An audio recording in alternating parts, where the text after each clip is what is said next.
गिबियावनो उदालगुरि जिल्ला दुलाराय बर' फरायसा आफादजों दानानै होजानाय थाखो 6, 7 आरो 8 थाखोनि रोंगौथि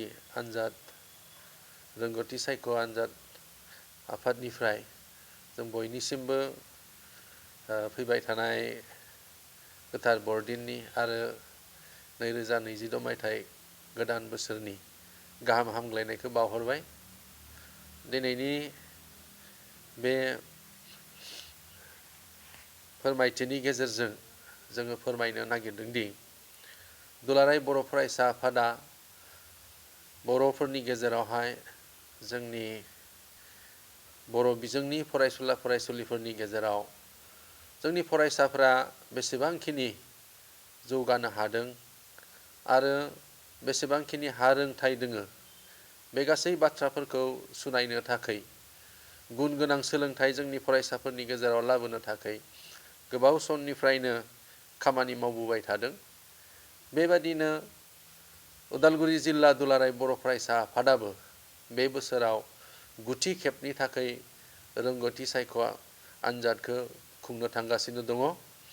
देग्लाय जोंनि उदालगुरि जिल्लानि गेजेराव गासै 3652 फरायसुला फरायसुलिफोरा थाखो 6, 7 आरो 8 बे थाखोआव बे आनजादखौ होनो थांगासिनो दङ।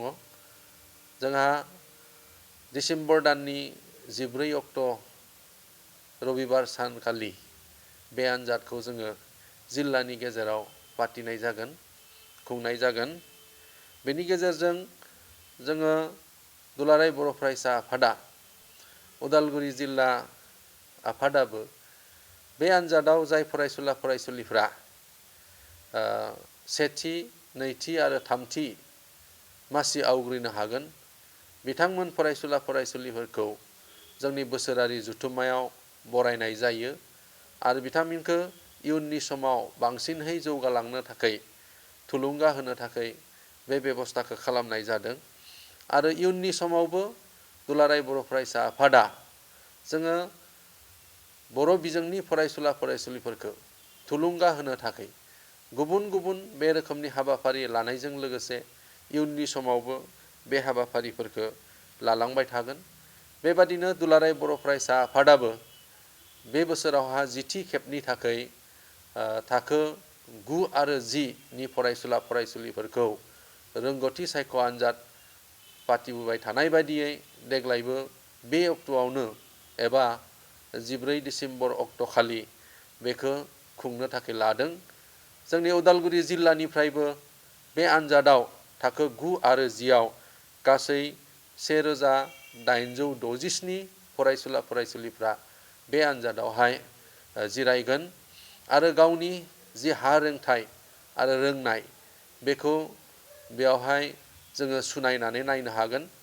आरो बेनि गेजेरजों जोङो दुलाराय बर' फरायसा आफादा जोंनि बर' मिडियामजों फरायनाय बर' बिजोंजों फरायनाय फरायसुला फरायसुलिफोरा बेसेबांखिनि दिनैनि समावहाय जोङो गुबुन गुबुन फरायसुला फरायसुलिफ्रा जेरै दावगादों बेबादि जोंनि फरायसुला फरायसुलिफ्रा जौगानो हादोंना हायाखै बिनि मोनसे जोङो सुनाय नायनायखौ जोङो लाबोनो हायो।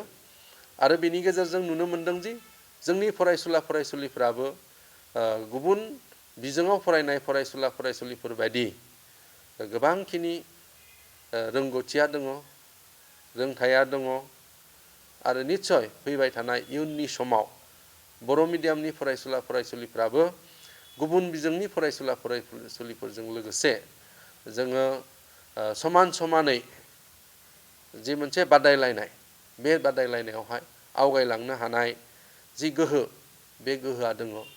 बेनि थाखाय मात्र जोंनो नांगोन एसे जोथोन लानांगौआ जोंहा प्रयजन दङ। मानोना दिनैनि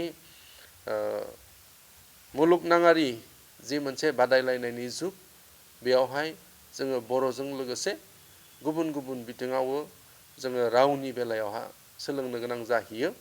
बेनि थाखायनो बेफोर जोंनि फरायसुला फरायसुलिफ्राबो बे बिथिङावहाय आरो बांसिनै जोथोन लायोबा गुबुन बिजोंनि आरो गुबुन हारिनि फरायसुला फरायसुलिफोरजों लोगोसेयै बादायलायनायावहाय आवगायलांनो हागोन।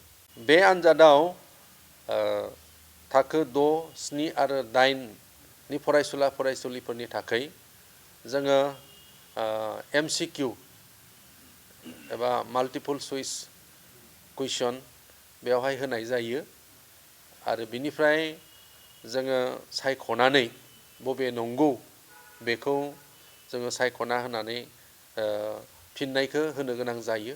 बे रोखोमनि जोङो आनजादखौ फाथिनाय जागोन आरो बेयावहाय जोंनि जि सोंथि बिलाइ बे सोंथि बिलाइयाव इंराजि, बिगियान, सानखान्थि आरो सरासनस्रा गियान बे मोनब्रै आयदायाव 25 नम्बरहै 100 नम्बरनि आनजादखौ जोङो फाथिनाय जागोन। दा बेबायदियै जोंनि फरायसुला फरायसुलिफोरनो सिलेबास एबा बे रोखोमनि जि मोनसे बिथोन बे बिथोनखौ जोङो हरखानाय जादों बिथोन बिलाइयाव आरो बेबायदि फरायसुला फरायसुलिफोरखौ बिनि सायावहाय मिथिहोनाय जादों। आनजादाव देग्लाय जाय फरायसुला फरायसुलिफ्रा माखासे उसुबिदानि थाखाय जायफ्रा जिरायनो हायाखिसै बिथांमोन फरायसुला फरायसुलिफ्राबो फैगौ बोसोरावबो बे आनजादावहाय जिरायनानै गावनि जि हा रोंथाइ बे हा रोंथाइखौ दिन्थिनो थाखाय सुबिदाखौ मोनगोन आरो बेनिखायनो खावलायदों जोङो देग्लाय होनो उसुबिदानि थाखाय होनो हायाब्लाबो फैगौ बोसोराव जाहाथे बे खाबुखौ लायो। बेजोंनो लोगोसे जोङो मोनफ्रोमबो दखरा एबसुनि सिङाव थानाय जि आनजादथिलि बे आनजादथिलिनि साफ्रोमबो आनजादावहाय जिरायनो गोनां फरायसुला फरायसुलिफोरनि थाखाय आङो गाहाम हामलायनाय जासिहरबाय। आसा खालामदों आनजादखौ मोजाङै मोजां होनो हागोन। आं बेखिनिखौनो बुंनानै फोजोबबाय।